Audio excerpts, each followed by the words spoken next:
So yes, I am in my living room wearing sunglasses because why not? As we talk about things that I find incredibly chic.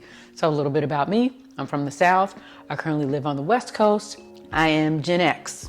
There are things that I really valued as a younger person in my 20s and 30s when it came to shopping and style that I don't value anymore. And I recognize that a lot of them were around looking the part, looking like I was in the fashion know, having newer designer things, having something that was a stunner piece that would turn heads. And that's not my reality right now. So let's go into it. I'm going to tell you about things that I find incredibly chic that don't require you to spend a lot of money. Sometimes not even any money. Welcome or welcome back to Chris the Stylista, where personal style meets intentional living. Here we explore thoughtfully created wardrobes, vintage and luxury consignment treasures, travel, sister locks, and the art of creating a beautiful life without unnecessary excess. Because true style is not about having more. It's about knowing yourself well enough to choose what matters. So thank you for being here. Ooh, the first one is a wardrobe archive. This is my number one. You have a curated wardrobe that you've built over time.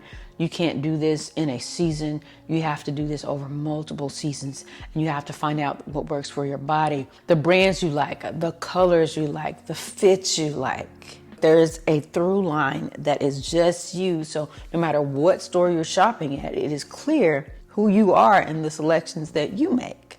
It represents years of living. It represents your professional journey.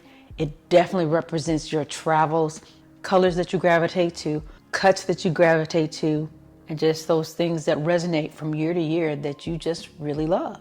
Think about a scarf that you bought while you were traveling, a dress that you wore to a graduation. What feels chic to me now is having a wardrobe that you can't recreate overnight. Number two, a dedicated thrift, vintage, and consignment wardrobe focus.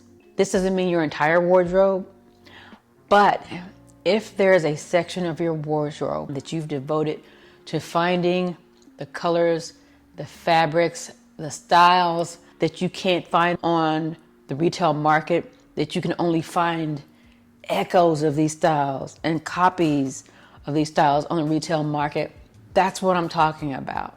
I have found on the West Coast so many great vintage thrift consignment stores that I have really grown my collection of secondhand items. And it's something that I really, really enjoy. Being able to sort through the stock of a vintage thrift consignment store and find a through line of truly unique star pieces that will accentuate your wardrobe. And of course, it doesn't hurt when people ask you about it and you say, oh, it's consignment.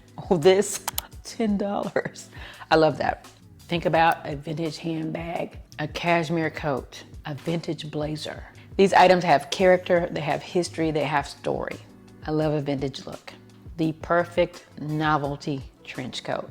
This is core to my wardrobe, and actually I've purchased a couple novelty trench coats lately. One of them I'm getting tailored currently, but I think this is so vital to my wardrobe. Not just your plain everyday trench coat, but a trench coat that has a special feature. I have this lovely trench coat that has ruffle along the edges and on the sleeves. I have a novelty trench coat from Banana Republic, and I have one from a new brand that I'm trying out that is I believe a Korean brand, and I'll share that with you as soon as I get it from the tailor. But I think I found a new love. As far as a novelty trench coat for you, maybe it's in an unusual color, maybe it has an unusual hem, maybe it's vintage, so something just unique about it that you just can't comb your local store and find one like it. I really love the trench coats that the Row is doing of late. I can afford a Row trench coat, not even on sale right now, but I think they're doing great things. And so yes, a novelty trench coat is my third item that I would say that I found incredibly chic. Having a passport and using it. And it's not about constantly traveling or having your Instagram or social media feed with plenty of pictures from your travel. It's not about that. For me, a passport represents your curiosity, your spirit to learn new things and find new adventures in your life at whatever stage of life you're in. It signifies to me a sense of adventure and being ready and willing to go and try something new. You don't need luxury travel. You don't need 5-star hotels. It's just about maintaining that sense of wonder. And if you can do that all in one carry-on, kudos to you. I haven't mastered that yet, but I'm working on it. Speaking of travel, TSA PreCheck or clear. Having some service that allows you to quickly and expeditiously get through that security line, I'm with it. It's about convenience. It's about creating more ease in everyday life. And I don't know about you, but as far as me and my girlfriends, if we are doing a girls trip, the expectation is that you will have TSA PreCheck, or I will see you after security. Hey, even my mama has TSA PreCheck. Okay? Life is complicated enough. As I get older, I grow to appreciate even more systems that make life less complicated. So, TSA PreCheck. I think we're on 5, maybe not. I don't know. A small luxury handbag collection. One that aligns with my income, that doesn't cause struggle for me because I'm always trying to get another bag. That's not what we're talking about. Not a whole wall behind me. That is not my life. Maybe one day it will be, but we're not there, and I recognize that. Okay. And I love that the handbag collection represents maybe something that you loved at an earlier time in your life when you absolutely could not afford these bags, and then you find them on the secondhand market at a considerably lower price than what it would have cost if you would have bought it retail. I love that. Right now I have a collection of maybe 10 or so bags that would be considered higher end luxury. For me, some of them represent a long-held wish to be chic, to be at a certain point in my career, to have the freedom to have luxury bags. And so I do take a bit of pleasure in curating my collection. But I think what's so important if you become a collector is to recognize your limitations. So I try not to let my little handbag collection get away from me. Prioritizing your health over other people's expectations.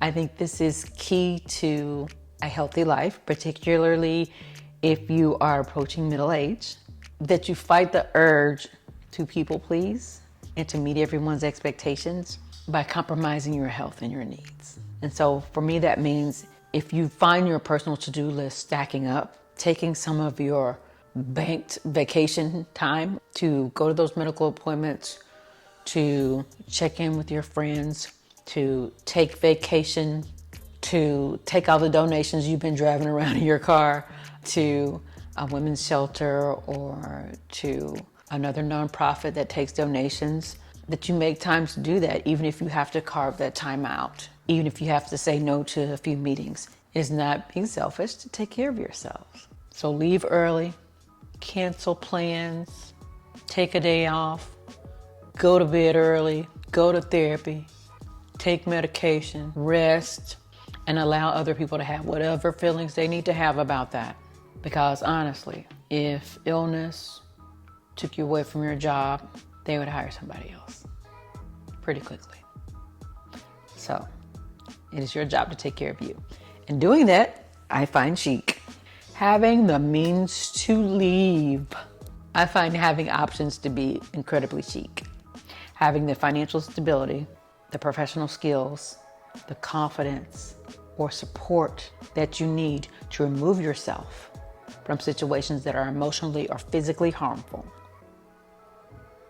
Chic, that means toxic romantic relationships, damaging friendships, workplace situations that undermine your well-being. Luxury is not always what you own. It's sometimes knowing that you can leave. Okay? You can have one purse. You can put all your stuff in that purse and you can get the hell out of Dodge. Okay? Luxury at its finest. Time to think. The world is full of constant input. People always want your attention, your eyes. There are so many ways to engage in social media at every turn. The news cycle never stops. Podcasts, videos, news, opinions. There is tremendous value in stepping away from it all. Having time to read, journal, walk, sit quietly, do nothing, look at your ceiling. Time to think about what you actually want, not what advertisers tell you to want, not what influencers want you to buy, what you want. Creating a beautiful, healthy life requires quiet reflection. I find it incredibly chic to find your places, to find your favorite grocery store, your local library, your favorite boutique, your favorite park. These places create familiarity, they create community, they create comfort, they create belonging.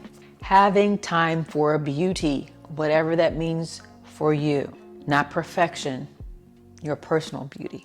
Reviewing your skincare routine, finding products that work for you, building relationships with trusted beauty professionals, creating your own beauty team, a hairstylist, an esthetician, a nail tech. The goal isn't doing everything.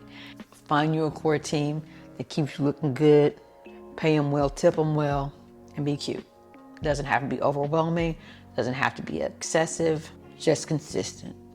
And your beauty does not have to be transformational. Sometimes it's just maintenance. Thank you for watching. If you've enjoyed the video, please don't forget to like, subscribe, and hit that notification bell so you won't miss a single video in the future. And also, if you've enjoyed it, hype me up. See you next time. Bye.